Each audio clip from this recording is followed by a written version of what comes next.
çıxıb, həmişə o bir söz var, deyir, kimdə nə yoxdur, həmişə ondan danışır. Bəzi əxlaqsız həyat tərzi yaşayan insanlar, istər sənət adamları olsun, istər qeyri-sənət adamları, çıxırlar ona buna, efirdə, tamaşaçıya və yaxud da öz çevrələrinə elə əxlaqdan dərs keçmək, örmək olmaq istəyirlər. Bir çönüb özlərinə baxırlar ki, yəni mən bu insana bu şeyə örnək vermək istəyirəm. Bu axı mənim özümdə varmı?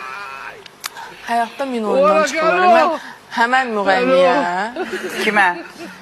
sənət adamı, adını çəkmək istəmirəm.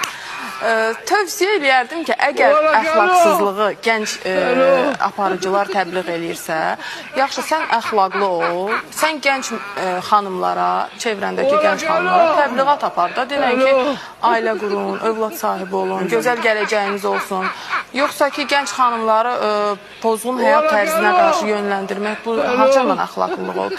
Yəni, həyatda hər cür əxlaqsızlıq eləyən insan çıxıb ekranda, kamera qarşısında və ya sosial şəbəkədə insanlara əxlaqdan örnək olmaq istəyir və insana da gülməli o gəlir ki, sən özünü niyə məsxərəyə qoyursan? Axı səni hamı gözəl tanır.